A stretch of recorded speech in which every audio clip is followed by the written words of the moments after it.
Hello बच्चों, चलिए प्रश्न को पढ़ते हैं और समझते हैं।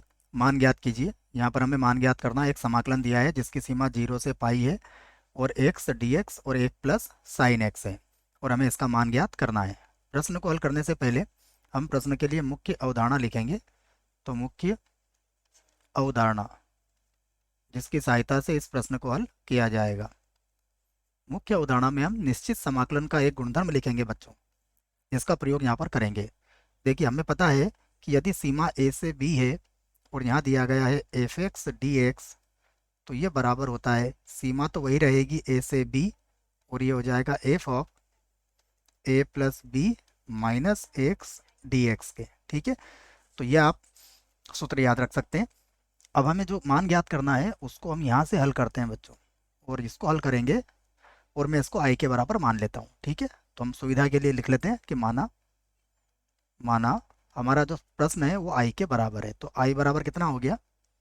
ये हो गया 0 से पाई, उसके बाद एक्स, और बटे में हो जाएगा 1 plus sine x D x. ठीक है, ये लगा दी मैंने समीकरण नंबर 1। और अब इस गुणधर्म का प्रयोग यहाँ पर किया जा सकता है।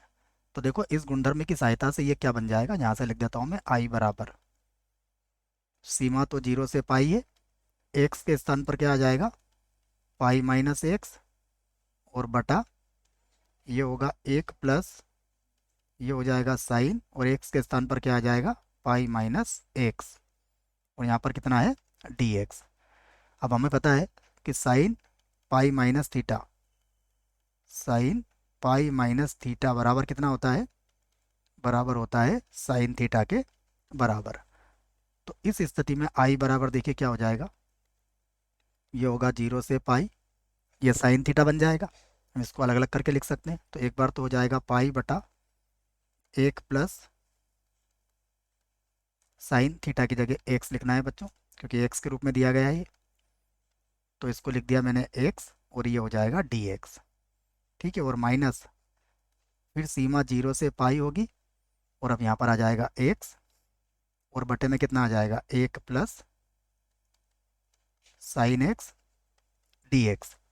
अब देखिए, समीकरण नंबर 1 में ये तो हमने आई के बराबर माना था, तो ये हो गया आई बराबर, चाहो तो पाई को तो बाहर लिख दो, ये हो जाएगा 0 से पाई, यहाँ पर होगा डी एक्स, और 1 प्लस यहाँ आ जाएगा साइन एक्स, और माइनस क्या है, ये आई के बराबर हुआ।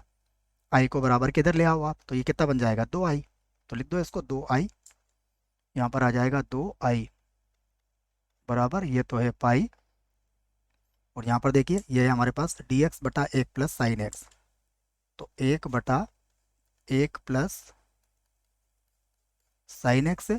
अब हमें इसको हल करने के लिए इसका परिमेयकरण करना पड़ेगा। तो 1 माइनस साइन एक्स, और बटे में लिख दिया मैंने 1 माइनस साइन एक्स। तो इसका परिमेयकरण यहाँ पर कर दिया है हमने।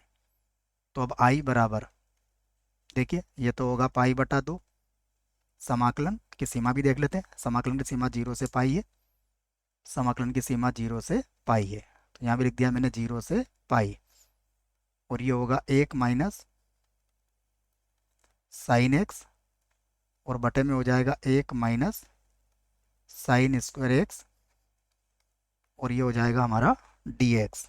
ठीक है, आगे हल कर लेते हैं इसको। तो ये बन जाएगा हमारे पास कुछ इस प्रकार।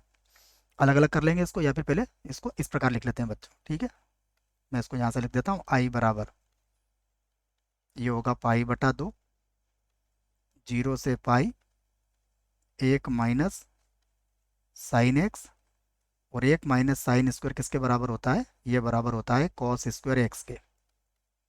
अब इसको अलग अलग करके लिख सकते हैं।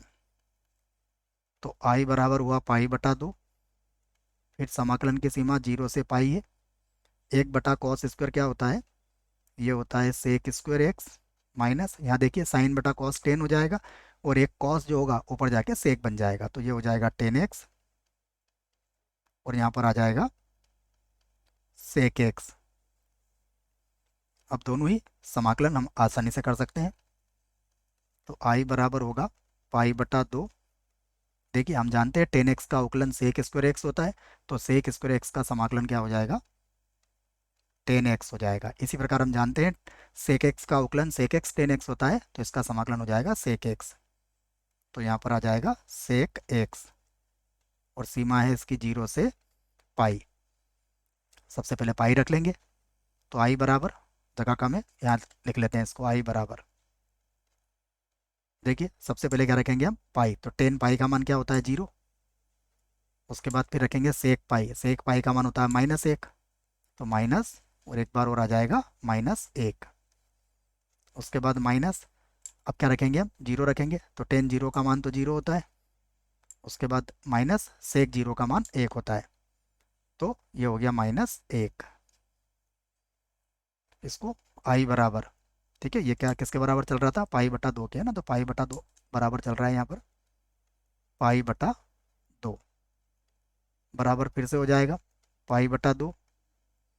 यहाँ देखेंगे तो माइनस माइनस हो गया प्लस का 1, यहाँ भी माइनस माइनस हो गया प्लस का 1, तो 1 और 1 2 हो जाएगा। इसका अर्थ हुआ आई बराबर कितना आ गया, पाई। और ये हमारे प्रश्न का क्या होगा, उत्तर होगा। आशा करता हूँ बच्चों प्रश्न का उत्तर समझ में आया होगा। धन्यवाद।